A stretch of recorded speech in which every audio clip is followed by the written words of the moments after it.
పెద్దలు తెలుగుదేశం పార్టీ అధినేత గౌరవ ముఖ్యమంత్రి నారా చంద్రబాబు నాయుడు గారు, అదేవిధంగా మన నూతనంగా జాతీయ తెలుగుదేశం పార్టీ నారా లోకేష్ గారు, పల్లా శ్రీనివాస్ గారు ఆంధ్రప్రదేశ్ అధ్యక్షులు, ఈ వేదిక పైన తర్వాత ముందు ఉపస్థితి అయినటువంటి పెద్దలందరికీ, తెలంగాణలో 10 కేంద్రాలలో వర్చువల్గా వీక్షిస్తున్నటువంటి అందరికీ నా నమస్కారం. నాకు తెలంగాణ ఎక్స్పాన్షన్, వివేకానందుడు అన్నాడు, ఆల్ ఎక్స్పాన్షన్ ఈజ్ లైఫ్, అందుకు విశాల హృదయమే జీవనము అని. నాయకుడు అనే అతను మరి అనేక కష్టాలుంటాయి. తనకు పడరాని వాడిని పేరు ఇవ్వకపోతే నెట్వర్క్ పోతుంది. మంచి పనివాడు నాకు పడరాకున్నా పర్వాలేదని అతని పేరు ఇస్తే నెట్వర్క్ సజీవంగా ఉంటుంది. అయితే ఈ తెలంగాణ అనే పదము డిక్షనరీలో ఎక్కడా లేదు. ఆంధ్ర అనిగా ఆంధ్రకు కొన్ని పదాలు ఉన్నాయి, తెలంగాణకు డిక్షనరీలో లేదు. కానీ కొంతమంది స్వార్థపరులు ప్రాంతీయ భేదాలు తెచ్చి అనేక మంది కష్టపడే వాళ్ళ జీవితాల్లో మన్ను పోసిండ్రు తెలంగాణలో. ఎందుకంటే తెలంగాణలో పటేల్ పటువారి వ్యవస్థ ఉండి జోగిని వ్యవస్థ, అదేవిధంగా అంటరానితనం, దాని వెంబడి విశృంఖలంగా వెట్టి చాకరి నడుస్తుండేది. నందమూరి తారక రామారావు గారి పుణ్యమా అని నిజమైన స్వాతంత్రం వాళ్ళ రద్దు చేసిన తర్వాతనే తెలంగాణలో వచ్చింది. అంటే భారతదేశంలో స్వాతంత్రం వచ్చినప్పటికీ కూడా తెలంగాణలో నిజమైన స్వాతంత్రం రాలేదు. ఎందుకంటే 78లో మా ఫాదర్నే పోలీస్ పటేల్ చెట్టు కట్టి కొట్టిండు. నేను వాళ్ళతోని కనీసం 16.5 సంవత్సరాలు పోరాటం చేసిన. అందుకు నేనేమనిపిస్తుంది అంటే, మనిషి తినుట కొరక లేక బ్రతుకుట కొరక అంటే, స్వామి వివేకానందుని ఫిలాసఫీ ప్రకారంగా ఆయన 4 అంశాలు చెప్తే ఆ 4 కూడా మన నాయకుడు చంద్రబాబు నాయుడు గారు పూర్తి చేసాడు.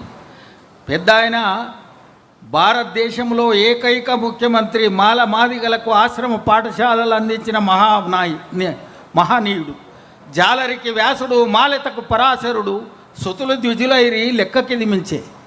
ఆ అంశాన్ని ఆయన ఆశ్రమ పాఠశాల ఇస్తే మన గౌరవ ముఖ్యమంత్రి గారు 294 చేయడం ఇది అద్భుతమైనటువంటి విషయం. అంతేకాకుండా 2020 విజన్లో అంటరానితనం నిర్మూలన కార్యక్రమాన్ని తెలంగాణలోనే పెద్దిరెడ్డిపేట, మెదక్ జిల్లాలో ముఖ్యమంత్రిగా నేను దళిత విభాగం ఉమ్మడి రాష్ట్రానికి అధ్యక్షునిగా ఉండగా జరిగింది. అందువల్ల అటు పెద్ద ఆయన చేసిన కార్యక్రమాలు అనేక మంది చెప్పారు. అనంతరం మన నాయకుడు చంద్రబాబు నాయుడు గారు సచివాలయాన్ని మన గుమ్మం దగ్గరికి తీసుకురావడం, ప్రజల ఆరోగ్యం కొరకు 100 పడకలు, 200 పడకలు, ప్రాథమిక ఆరోగ్య కేంద్రాలు, ఒక మానవులకే కాదు పశువులకు కూడా మరి ఆరోగ్య కేంద్రాలు నిర్మించినటువంటి మహానాయకుడు చంద్రబాబు నాయుడు గారు. అంతేకాకుండా ఇంకొకటి ఏంటంటే, అందరికీ విద్య. నేను ఎమ్మెల్యేగా ఉన్ననాడే చదువుల పండుగ అనే ఒక చట్టం తీసుకురావడం జరిగింది. పురాతన కాలంలో తెలంగాణలో ఏం చదువుతాడా మీ ఓడు, ఏం ఎస్పీ అవుతాడా, ఎమ్మెల్యే ఏది ఉంది అది కలెక్టర్ అవుతాడా అనేవాళ్ళు. ఆ పశువుల కాడే వెళ్ళాడు పోరాదరా అని. అలాంటిది మన నాయకుని పుణ్యమా అని బ్రహ్మాండంగా ఆ ఆశ్రమ పాఠశాలల వల్ల ఐఏఎస్లు, ఐపీఎస్లు, ఫారెస్టు, రేంజ్ ఆఫీసర్లు, తహసీల్దారులు కూడా అయ్యారు. మా షాద్నగర్లోనే చాలామంది అయ్యారు. వాళ్ళందరూ కూడా జ్ఞాపకం చేసుకుంటారు మన నాయకుడు చంద్రబాబు నాయుడు గారు. ఆ విధంగా నేనేమంటున్నానంటే, నేను కూడా పార్టీ మారకుండా ఉండడానికి గల కారణం ఏంటంటే, చిన్ననాడు నా జీవిత వ్యవస్థ ఎట్లా ఉండెనో దాన్ని మర్చిపోకుండా ఉండడానికి. అందువల్ల బెల్ స్టార్ట్ అయింది. కాబట్టి మరి ఎన్టీఆర్, చంద్రబాబు నాయుడు గారు చేసినటువంటి కార్యక్రమాలు అనేకం ఉండగా, మన నాయకుడు లోకేష్ యువ నాయకుడు చేసినటువంటి కార్యక్రమం అధికారంలో ఉన్నా లేకున్నా అక్కడ ఏం లేదు. 14 నుంచి ఇప్పటిదాకా ఏం లేదు. కానీ 2015 నుంచి 2024 వరకు 510 మంది చనిపోతే ఏది యాక్సిడెంట్ వల్ల మరి 10,02,00,000 ఇవ్వడం జరిగింది. అదేవిధంగా మరి ఈ 2004-2026కు గాను 6 మందికి 5 లక్షల చొప్పున 30 లక్షలు ఇవ్వడం జరిగింది. ఇది ఈ భారతదేశంలో ఏ ప్రభుత్వం ఆ విధంగా ఒక కార్యకర్తకు 100 రూపాయల సభ్యత్వం చేసిన దాఖలాలు లేదు.